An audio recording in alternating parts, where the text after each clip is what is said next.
All right, Utah, USC. I think my thoughts on this one are pretty simple, Sean.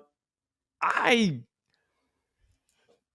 I just think if Notre Dame was able to do what they did last week to embarrass USC, I think that there's a little bit of unraveling coming down here. Now, one of the things that I think is always really critical to talk about when a decent team is embarrassed, it's hard to bet against them the following week. A good cohesive unit is going to show up in the practice facility, rally the troops, try to get going, and find a way to win your next game. I just feel like, though, USC has a little bit of unraveling going on the way that they just gave up against Notre Dame. I really don't see a path here for USC to finish the season strong, and them playing against Utah does not bode well for them at all.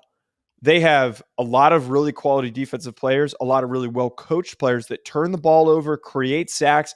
If their offensive line plays as bad as they did against Notre Dame, there are going to be 3+ turnovers by that offense again this week. I'm telling you that right now.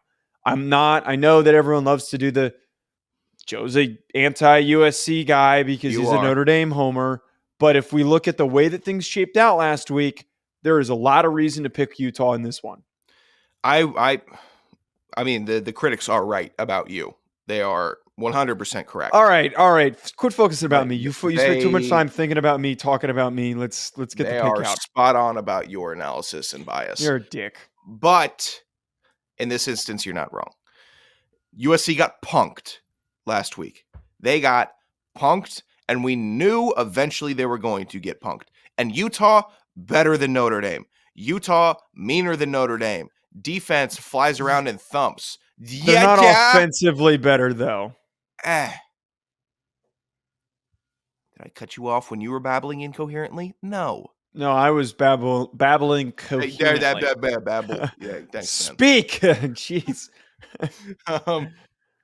Yeah, USC, I think I do not think that this team, and I know they have best player in the country, and they have an offense that has even at times exceeded expectations for me of how good they can be. I don't believe they are a team that is built of the things that can pull you out from the depths after losing that way on national TV to Notre Dame. Like some teams, you just think they can crawl out. They do not have whatever TCU had last year. They don't have an ounce of it. Whatever TCU had to keep winning those crazy ass games, keep on getting hurt, keep getting up, keep fighting. They don't have that. And they do not also have like the Michigan factor where they're saying, we're just tough. We know you got players, but we have players too, and we're really good. They don't have that. They have, oh, look at this quarterback. Man, he's good. When everyone else fails, he can step up and keep a play alive. That's what they have. Hey, look at our coach. Man, if he gets a quarterback with a clean pocket for 5 seconds, he's got a really good deep scheme. Okay, cool. What does your team do after getting punched in the mouth by Notre Dame like that? I do not expect them to bounce back in any type of resilient fashion.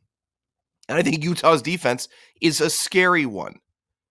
Would you want to play Utah's defense? Would you want to go up on shaky ground? If you're a team on shaky ground and you have to play that Utah team that looks like they're rabid, that looks like they're infected.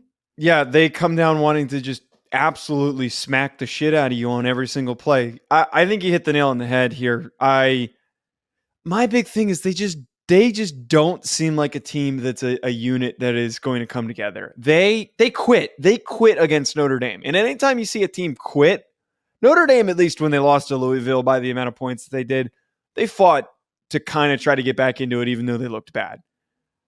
That was a total give up move. Caleb Williams gave up after the third pick. There was no energy to say, we're going to pick ourselves up off the mat.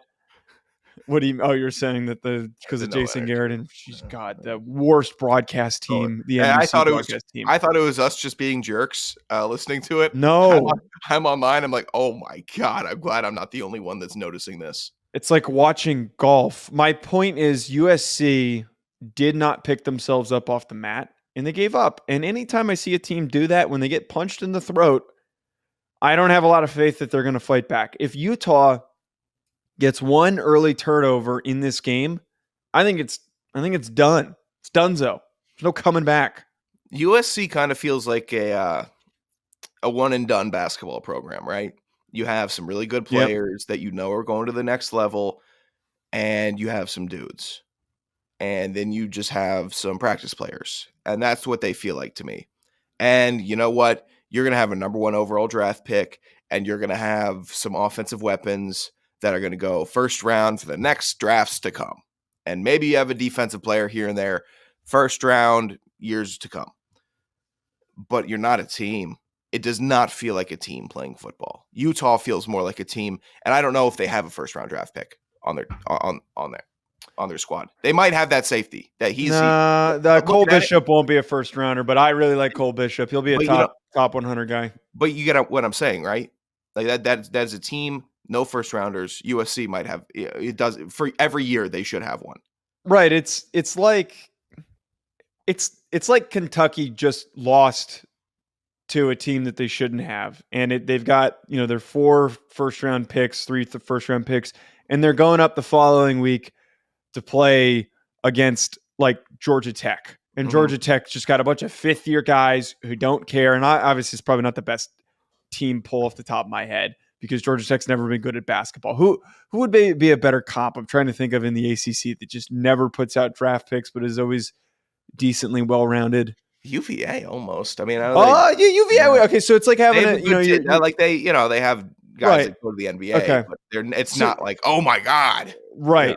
It's like having to turn around after losing to Duke, let's say. And then you got to play UVA and you're thinking like, we're better than this UVA team. We got all these NBA players. We got all these guys that are going to go in the first round, but they've got like 7 4th and 5th year guys. And you're just not thinking anything of it. It is a veteran defensive unit. And I'm just telling you, if USC isn't ready to fight, this is a fight. When you show up with Utah, it is a back of the bar fight. It's not a football game. It's a bar fight. They made that known in week 1 versus Florida. They made it known that we are going to fight every game. And it's Little Oz Stadium, man. Utah's been fun all year.